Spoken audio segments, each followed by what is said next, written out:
ओम नमो भगवते वासुदेवाय। जय श्रीकृष्ण। राधे राधे।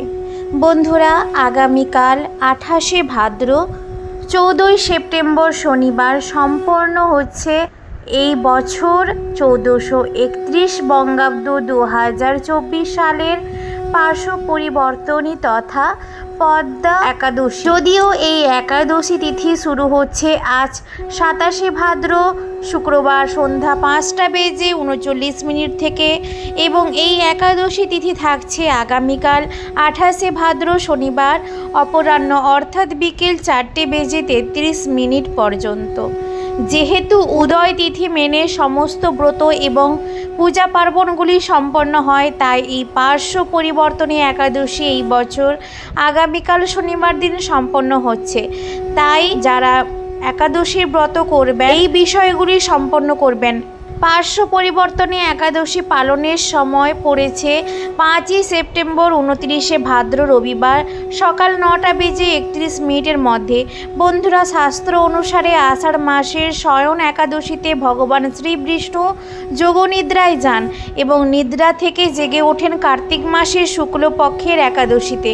এই ভাদ্র মাসের শুক্লপক্ষের একাদশীতে অর্থাৎ পদ্মা একাদশীতে অনন্ত শয্যায় থাকা ভগবান শ্রীবিষ্ণু বাঁ দিক থেকে ডান দিকে ফিরে শোন। এই একাদশী তিথিতে দিক পরিবর্তন করে তিনি শয়ন করেন বলে এর নাম পার্শ্ব পরিবর্তন একাদশী। এই একাদশীতে ভগবান শ্রীবিষ্ণুর অন্যতম রূপ বামন দেবের পুজো করা হয়, যে কারণে এই একাদশীর পরের দিন শ্রী শ্রী বামন জয়ন্তী বামন দ্বাদশী নামেও পরিচিত। বলা হয় এই একাদশী ব্রত পালন করলে সহস্র অশ্বমেধ যজ্ঞের ফল পাওয়া যায়, ব্যক্তির সমস্ত পাপ দূরীভূত হয় এবং অখণ্ড সৌভাগ্য লাভ করে থাকেন। যিনি এই একাদশী পালন করতে চান তাকে ব্রতের আগের দিন রাত্রি 12টার পূর্বেই অন্ন ভোজন শেষ করে নিতে হয় এবং ঘুমোতে যাওয়ার আগে অবশ্যই ভালো করে দাঁত ব্রাশ করে নিতে হয়, যাতে দাঁতে বা মুখে এক টুকরো অন্ন লেগে না থাকে। এবং একাদশীর আগের দিন অর্থাৎ আজ একাদশী লাগার পূর্বেই শ্রী বিষ্ণুর উদ্দেশ্যে কয়েকটি তুলসী পাতা চয়ন করে নিতে হয়, অর্থাৎ তুলসী পাতা তুলে রাখবেন, কারণ একাদশীতে তুলসী পাতা কখনোই ছিঁড়তে নেই। এই কারণে আজ একাদশীর পূর্বে কয়েকটি তুলসী পাতা তুলে রাখুন। একাদশীর দিন অর্থাৎ আগামীকাল শনিবার ব্রহ্ম মুহূর্তে শয্যা ত্যাগ করে সবার প্রথমে সংকল্প গ্রহণ করুন। ভগবান শ্রীকৃষ্ণের উদ্দেশ্যে বলুন, হে শ্রীকৃষ্ণ, আজ যেন এই মঙ্গলময়ী পবিত্র একাদশী সুন্দরভাবে পালন করতে পারি। আপনি আমাকে কৃপা করুন। এই দিন সম্ভব হলে গঙ্গা স্নান করুন, না পারলে স্নানের জলেও সামান্য গঙ্গা জল মিশিয়ে স্নান করতে পারেন এবং স্নানের পর অবশ্যই ভগবান শ্রীহরির পুজো করে নেবেন। পূজার অবশ্যই প্রত্যেকটি নৈবেদ্যে ভোগে একটি করে তুলসী পাতা নিবেদন করবেন এবং অবশ্যই একটি তুলসী পাতা ভগবান শ্রীকৃষ্ণের চরণে এবং তার বুকে নিবেদন করতে একদম ভুলবেন না। ভগবান শ্রীকৃষ্ণের উদ্দেশ্যে আপনি যা কিছুই নিবেদন করুন না কেন এই মন্ত্রটি উচ্চারণের মাধ্যমে নিবেদন করবেন, আর মন্ত্রটি হলো ওম নমো ভগবতে বাসুদেবায়। এই দিন হরে কৃষ্ণ মহামন্ত্রটি পারলে একটিবারও অবশ্যই উচ্চারণ করবেন এবং শ্রী হরির সামনে প্রদীপ প্রজ্বলন করবেন। বন্ধুরা, একাদশীর প্রধান কাজ হলো শ্রী হরির সেবা করা। বন্ধুরা, একাদশীর প্রধান কাজ হলো শ্রীহরির উদ্দেশ্যে সম্পূর্ণ দিনটি নিবেদন করা।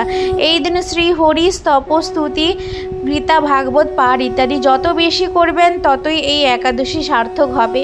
বন্ধুরা, আপনি সম্পূর্ণ উপবাস রেখে যেমন এই একাদশী পালন করতে পারবেন, ঠিক পাশাপাশি আপনি যদি সম্পূর্ণ নির্জলা নিরাহার রাখতে না পারেন তাহলে সেক্ষেত্রে জল, বিভিন্ন সবজি, ফল মূল ইত্যাদি গ্রহণ করেও এই একাদশী পালন করতে পারবেন।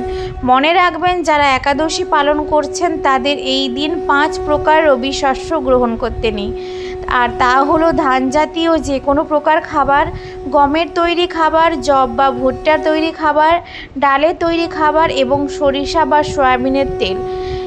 বিড়ি, সিগারেট, পান, কফি, মদ, আফিম, গাঁজা, অন্য কোনো নেশা জাতীয় দ্রব্য একদমই গ্রহণ করা উচিত নয়। একাদশী সময়কালে সবজি কাটার ক্ষেত্রে সতর্ক থাকতে হয়, যেন কোথাও কেটে না যায়। একাদশীতে রক্তক্ষরণ বর্জনীয়, পাশাপাশি বিভিন্ন কর্ম যেমন দাড়ি, গোঁফ, চুল, নখ ইত্যাদি কাটা নিষিদ্ধ। এই দিন শরীর বা মাথাতে বিভিন্ন প্রসাধনের ব্যবহার নিষিদ্ধ, যেমন সুগন্ধি, সাবান, তেল, শ্যাম্পু ইত্যাদি। এছাড়াও পরনিন্দা, পরচর্চা, মিথ্যা ভাষণ, ক্রোধ, দেবানিদ্রা, সাংসারিক ঝামেলা বর্জনীয়। এই দিন সম্পূর্ণ কৃষ্ণ সেবায় নিজেকে নিয়োজিত করুন এবং একাদশীর দিন যতবার আপনি এই পার্শ্ব পরিবর্তনে একাদশী ব্রত কথাটি শ্রবণ করবেন, ততই পরম শান্তি লাভ করবেন। এই পার্শ্ব পরিবর্তনে একাদশী পালন করলে আসলে কি হয়, নয় বা পালন করা হয়, তা ব্রত কথায় স্বয়ং ভগবান শ্রীকৃষ্ণ উল্লেখ করেছেন। আশা করি দর্শক বন্ধুরা এই ব্রত কথাটি শ্রবণ করে আপনাদের ভালো লাগবে। এইবার আপনাদের সামনে আমি তুলে ধরব পার্শ্ব পরিবর্তনী একাদশী ব্রত কথা। ব্রহ্মবৈবর্ত পুরাণে যুধিষ্ঠির শ্রীকৃষ্ণ সংবাদে বর্ণিত হয়েছে।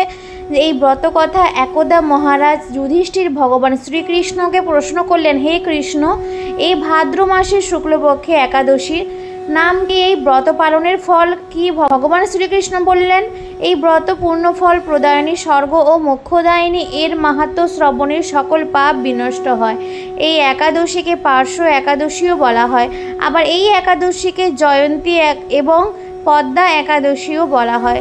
যিনি এই তিথিতে ভক্তি ভরে শ্রী ব্রাহ্মণ ভগবানের পুজো করেন, তিনি ত্রিলোকে পুজো পান। তিনি নিঃসন্দেহে ভগবানের সমীপ গমন করেন। যে পুণ্য এই ব্রতে লাভ হয়, তা বাচপীয় যজ্ঞেও লাভ হয় না। এই একাদশীতে শায়িত ভগবান অনন্ত শয্যায় পার্শ্ব পরিবর্তন করেন, বাম অঙ্গ থেকে দক্ষিণ অঙ্গে শয়ন করেন। তাই এই একাদশীকে পরিবর্তনী একাদশীও বলা হয়। যুধিষ্ঠির মহারাজ বলেন, হে জনার্দন, এই সকল কথা শুনে আমার বড় সন্দেহ হয়। আপনি কী রূপে শয়ন করেন, আবার কী রূপেই বা পার্শ্ব পরিবর্তন করেন? চাতুর্মাস্য ব্রতকারীর কি বিধান? আপনার শয়নকালে লোকে তখন কি করে? বলি মহারাজকে কি জন্য নাগপাশে বেঁধেছিলেন? হে প্রভু, এই সকল বিষয় কৃপাপূর্বক আমাকে বলুন। ভগবান শ্রীকৃষ্ণ তখন বললেন, হে রাজন, ত্রেতা যুগে বলি নামে এক অসুর কুলজাত আমার ভক্ত ছিল। সে দিন শ্রদ্ধা ভরে বিভিন্ন মন্ত্র দ্বারা আমার পুজো করত। কিছুদিন পর দেবরাজ ইন্দ্রকে হারিয়ে সেই অসুর দেবলোক জয় করে নিল। তখন ইন্দ্র এবং অন্যান্য দেববৃন্দ স্বর্গরাজ্য হারা হয়ে আমার শরণাপন্ন হলেন। দেবমাতা অদিতির ব্রত পালনে আমি তার পুত্র রূপে দেবকার্য সাধনের জন্য বামন রূপ ধরে ব্রহ্মচারীর বেশে তৎক্ষণাৎ বলির নিকট ভিক্ষা চাইলাম। সে আমায় পুজো করে আমার অভিরুচি অনুযায়ী ভিক্ষা দিতে চাইল। অগত্যা আমি তার নিকট ত্রিপাদ ভূমি আশা করলে সে আমায় তা দিতে সম্মত হলো। তখন আমি এক পদ দ্বারা মর্তভূমি আর অন্য পদ দ্বারা ঊর্ধ্বলোক গ্রহণ করি। তৃতীয় পদের জন্য স্থান চাইলে বলি মহারাজ তখন নিজের মা বাধা পেতে চেয়েছিল। তার নম্রতা ও শ্রদ্ধায় সন্তুষ্ট হয়ে আমি তাকে আশীর্বাদ করেছিলাম, বলি আমি সবসময় তোমার নিকট থাকব। ভাদ্র মাসের শুক্লপক্ষে একাদশীর দিন আমার অর্থাৎ বামন দেবের ত্রিমূর্তির বলির আশ্রমে স্থাপিত হয়, আর দ্বিতীয় মূর্তি ক্ষীরসাগরে অনন্ত শয্যায় শায়িত অবস্থায় স্থাপিত হয়েছে। তাহলে শয়ন থেকে উত্থান একাদশী এই 4 মাসকাল চাতুর্মাস্য ব্রত নামেও পরিচিত। এই সময়ে ভগবান অনন্ত শয্যায় শায়িত থাকেন। এই চাতুর্মাস্যকালে আমার আরাধনা এবং প্রতিটা একাদশী নিষ্ঠার সঙ্গে যদি কেউ পালন করে থাকেন, তাহলে তার ভাববন্ধন ক্ষয় ও আমাতে ভক্তির উদয় হয়, অন্তে আমার ধাম প্রাপ্তি হয়। এই একাদশীর ব্রত কথা শ্রবণেও জীবের সকল পাপ বিনষ্ট হয়। এই বলে ভগবান শ্রীকৃষ্ণ পার্শ্ব পরিবর্তন তথা পদ্মা একাদশীর ব্রত কথাটি সমাপ্ত করলেন। যুধিষ্ঠির মহারাজ ধন্য হলেন।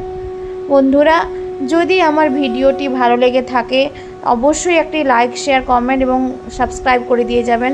সকলের মঙ্গল হোক এই কামনা করি।